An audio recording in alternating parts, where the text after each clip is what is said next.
billahi minasyaitonir rajim. Bismillahirrahmanirrahim. Assalamualaikum warahmatullahi wabarakatuh. Innal hamdalillah nahmaduhu wa nasta'inuhu wa nastaghfiruh wa na'udzu billahi min shururi anfusina wa sayyiati a'malina.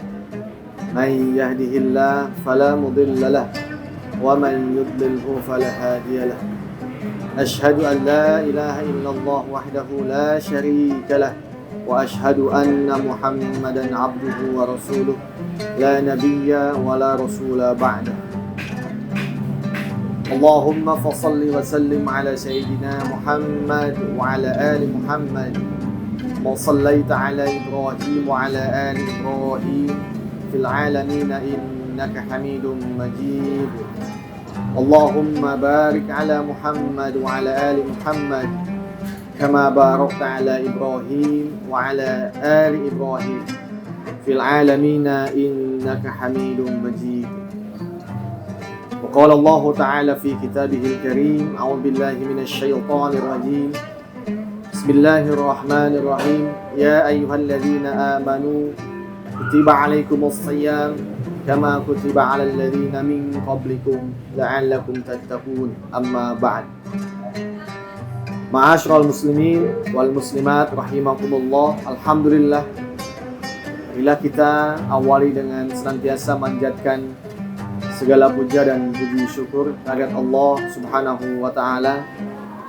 Salawat dan salam semoga Allah tetap limpah curahkan kepada baginda Nabi kita Nabi Muhammad sallallahu alaihi wasallam, kepada segenap keluarganya, sahabatnya, tabi'in, tabi'in dan mudah-mudahan sampai kepada kita selaku umatnya yang senantiasa istiqomah menjalankan ajarannya. Marhaban ya Ramadan. Selamat datang bulan Ramadan, bulan penuh kemuliaan, bulan diturunkannya Al-Quran kepada umat manusia. Ma'asyiral muslimin rahimakumullah, jika kita mengambil tentang maksud dan tujuan kenapa Allah Subhanahu wa ta'ala mewajibkan dalam setahun 1 bulan lamanya kepada orang yang beriman untuk melaksanakan ibadah saum, tentu ini banyak tujuan dan hikmahnya. Banyak sekali rahasia-rahasia yang bisa kita ambil. Tentu rahasia itu dikaitkan dengan ketaatan kita kepada ajaran Islam. Ma'asyiral muslimin rahimakumullah, kalau kita bicara esensi puasa itu adalah al-imsak. Sebagaimana para fuqaha mendefinisikan as-saumu lughatan ay al-imsaku. Wastilahan al-imsaku minal akli wasyurbi wal jima' min tulu'il fajri ila ghurubisy syams.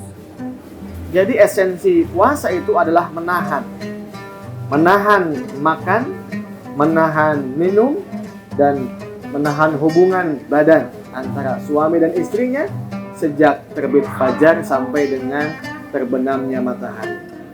Nah, oleh sebab itu, jika kita melihat itu, maka puasa itu hakikatnya Allah ingin mengekang, Allah ingin mengendalikan salah satu potensi yang akan mencelakakan, membinasakan manusia. Apa?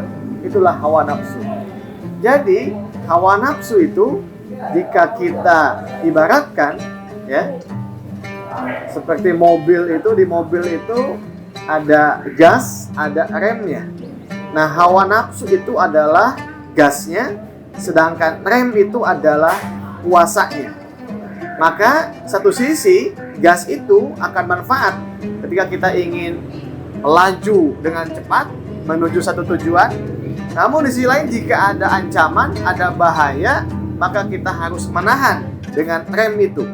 Maka ya, dalam Islam itu untuk menjaga, mengendalikan hawa nafsu yaitu dengan puasa. Allah Subhanahu wa taala menjelaskan dalam surah An-Nazi'at, a'udzubillahi minasyaitonir rajim, wa amma man khafa maqama rabbih wa nahan nafsa 'anil hawa fa innal jannata hiyal ma'wa. Adapun orang yang bisa mengekang, mengendalikan hawa nafsunya atas segala apa yang Allah cegah, Allah haramkan, maka tempat kembalinya bagi siapa saja yang bisa mengendalikan hawa nafsu, dialah jannah. Fa innal jannata hiyal ma'wa.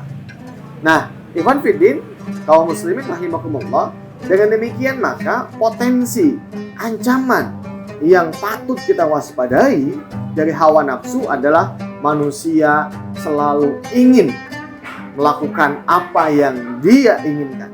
Hawa nafsu tanpa batas, hawa nafsu tanpa kendali, hawa nafsu annan nafsa la ammaratun bisu, bahwa kecenderungan nafsu itu selalu membawa kepada hal-hal yang negatif. Ya. Jadi kalau hal yang positif itu jarang sekali nafsu. Nah, maka bagaimana mengendalikan nafsu supaya itu ada pada kondisi situasi yang di bawah kendali iman, di bawah kendali akal, di bawah kendali manusia yang tentunya nafsu yang taat, nafsu yang senantiasa bisa dijadikan sebagai media untuk mendekat kepada Allah Subhanahu wa Ta'ala. Nah, tentu dengan demikian maka di antara hikmahnya adalah Allah ingin menguji, mengendalikan potensi hawa nafsu yang bisa membahayakan manusia, itu diantaranya dengan puasa. Coba kita lihat, dengan puasa kita ini dikekang hawa nafsunya, dalam waktu yang sama kita taat. Puasa mengajarkan ketaatan, puasa mengajarkan kejujuran, puasa mengajarkan tentang kita harus sepenuhnya sami'na wa ata'na dengan aturan Allah. Sebab salah satu hal yang sangat menjadi penentang Allah yang ada pada diri manusia, bahkan hal yang akan berpotensi menjadikan manusia sebagai Tuhannya, itu diantaranya adalah hawa nafsunya. Maka dengan ibadah saum ini, tentu Allah Subhanahu wa Ta'ala ingin meneguhkan kembali bahwa la ilaha illallah, ay la hukma illallah. Tidak ada yang layak mengatur manusia kecuali Allah. Tidak ada yang layak berdaulat kecuali Allah Subhanahu wa Ta'ala dan aturannya. Maka manusia dengan pelaksanaan ibadah puasa ingin ditempatkan bahwa Anda ini adalah makhluk, jangan menjadi Tuhan. Dan tidak boleh manusia itu juga membuat aturan, bahkan juga melawan hukum-hukum Allah Subhanahu wa Ta'ala. Ma'asyiral muslimin wal muslimat rahimakumullah. Jadi hikmah kita melaksanakan ibadah puasa diantaranya adalah Allah ingin menjatuhkan kesombongan manusia lewat hawa nafsunya. Allah juga ingin meneguhkan bahwa tidak ada yang layak dan patut untuk mengendalikan, mengatur manusia kecuali dialah Allah Subhanahu wa Ta'ala. Inil hukmu illa lillah. Tidak ada yang layak punya otoritas menetapkan hukum kecuali Allah Subhanahu wa Ta'ala. Maka mudah-mudahan selama 1 bulan dengan ibadah saum ini kita menjadi pribadi muslim yang taat, muslim yang selalu menjalankan perintah Allah tanpa kecuali, dengan Islam yang kita yakini. Mudah-mudahan Allah Subhanahu wa Ta'ala betul-betul menjadi Khalik, menjadi Tuhan yang berdaulat dalam semua aspek kehidupan. Maka di antara tujuan hikmah puasa, Allah mengajarkan tentang marilah kita sama-sama kembali mentaati syariat Allah, mentaati hukum Allah. La hukma illallah. Sekecil apapun kita tidak boleh menjadi Tuhan lewat hawa nafsu kita. Mudah-mudahan ada manfaatnya, dan melalui momentum puasa ini maka la'allakum tattaqun, ekspektasi harapan kita menjadi orang takwa itulah bisa dengan ibadah saum ini. Dan mudah-mudahan kita juga menjadi hamba-hamba yang taat, hamba-hamba yang meraih predikat takwa selepas kita menjalankan ibadah saum. Itu saja mungkin yang dapat disampaikan. Hadanallah wa iyyakum ajmain. Assalamualaikum warahmatullahi wabarakatuh.